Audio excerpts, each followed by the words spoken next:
Welcome to our first semester cell biology course. Today, we are going to explore one of the most fascinating and vital structures inside any living cell, the nuclear pore complex. If you have ever wondered how the nucleus protects our DNA while still communicating with the rest of the cell, this is the answer. We will build our understanding from the ground up, looking at its structure, how it functions, and even calculating how fast it works. Let us dive in. To begin, I want you to imagine a highly exclusive, heavily guarded vault located right in the center of a bustling city. In a living cell, this vault is the nucleus, and it holds the most precious cargo of all, your DNA. However, this vault cannot be completely sealed off. Just like a city needs communication, genetic instructions must be sent out, and building supplies must be brought inside. This is where the nuclear pore complex comes in. It acts as the ultimate, highly intelligent security gate, or bouncer, for this vault. It carefully inspects everything trying to enter or leave, ensuring the DNA remains safe while the cell continues to function. Now that we understand what the nuclear pore complex does conceptually, let us look at its formal biological definition. Often abbreviated as NPC, this is not just a simple hole in a wall.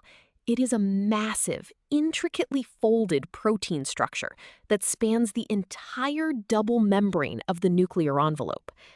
To build this massive gate, the cell uses multiple copies of about 30 different specialized proteins. Biologists call these proteins nucleoporins.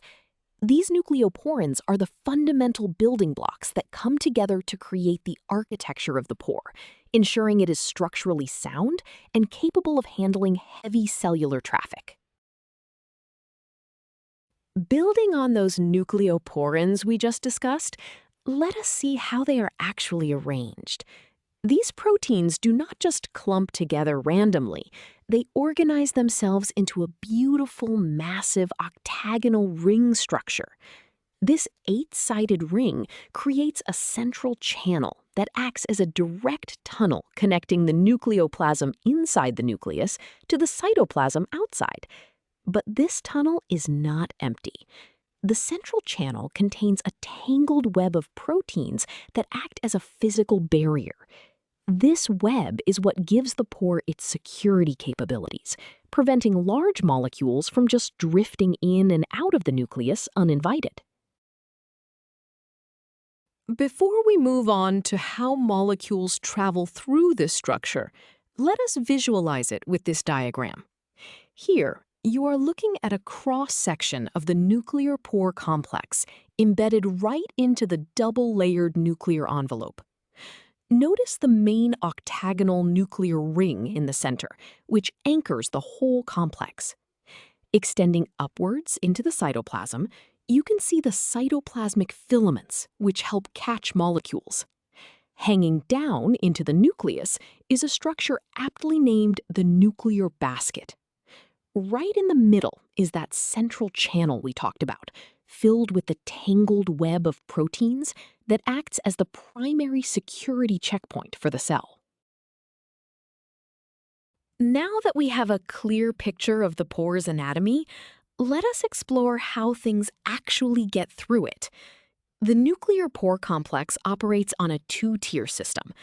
For small molecules and ions, the pore acts like an open door. They can passively diffuse through the watery central channel without needing any special permission or energy. However, for larger macromolecules, like messenger RNA and large proteins, the rules change. The tangled web in the central channel blocks them. To cross, these large molecules need the equivalent of a VIP pass, specific transport receptors, and the cell must spend energy to actively ferry them across the barrier. Understanding this transport mechanism leads us to a crucial realization. The importance of the nuclear pore complex cannot be overstated. It is literally the sole pathway for communication between the nucleus and the rest of the cell. Every single piece of messenger RNA carrying instructions to build proteins must pass through these pores to reach the cytoplasm. Conversely, all the proteins needed for DNA replication are built outside and must be imported back in through these exact same gates. If these pores were to suddenly stop functioning, the cell would immediately lose its ability to make new proteins, leading to rapid cellular death. Because this transport is so vital, biologists often need to understand the sheer volume of traffic moving in and out of the nucleus. We can mathematically represent the total transport capacity of the nuclear envelope using a simple rate equation.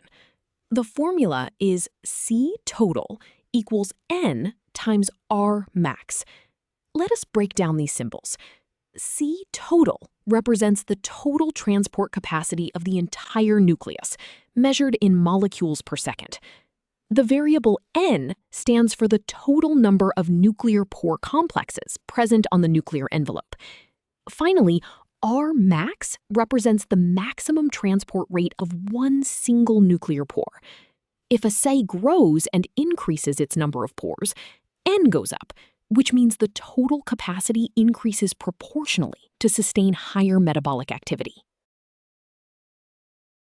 Now that we have our formula, let us see this with a concrete example. Imagine a typical mammalian cell nucleus that contains approximately 3,000 nuclear pore complexes distributed across its surface. We are given that each individual pore can actively transport a maximum of 1,000 macromolecules per second. We want to find the total transport capacity. We start by writing down our formula. C total equals N times R max. Next, we substitute our known values, 3,000 for N and 1,000 for R max. Multiplying these together gives us our final answer of 3 million macromolecules per second. This staggering number physically means that at peak efficiency, a single nucleus can import or export 3 million large molecules every single second. This incredible capacity we just calculated leads us to another practical question. How long does it take to move a specific massive cargo? To find out, we use a variation of our rate equation to solve for time. The formula is T equals target divided by R total. Here, T is the total time required to complete the job, measured in seconds. The target is the total number of molecules or subunits that the cell urgently needs to transport. And R total is the current active export rate of the entire nucleus under specific conditions. If the target increases, the time required goes up. But if the cell can increase its total export rate, the time required will decrease, allowing for faster cellular response. Let us put this time formula to work. Imagine a rapidly dividing cell that urgently needs to export 15 million newly assembled ribosomal subunits. The cell currently has 5,000 pores, and due to other traffic, each pore is only exporting 50 subunits per second. First, we must determine the current total export rate. We multiply the 5,000 pores by 50 subunits per second, giving us a total rate of 250,000 subunits per second. Now, we take our massive target of 15 million and divide it by this total rate. The units cancel out perfectly, leaving us with a final answer of 60 seconds. This physically means it takes exactly 1 minute for the cell to push 15 million subunits through its envelope. We have covered a lot of ground today, so let us review the most important ideas. First, the nuclear pore complex is the essential gateway that regulates all traffic moving in and out of the cell's nucleus. Second, remember its dual nature. It is an open channel for small molecules, but a highly strict security checkpoint for large macromolecules, fiercely protecting the DNA. Third, this structure is the vital bridge between the genetic instructions stored inside the nucleus and the protein-building machinery in the cytoplasm. Finally, we saw mathematically how the cell's total transport capacity relies entirely on the number of these pores working together.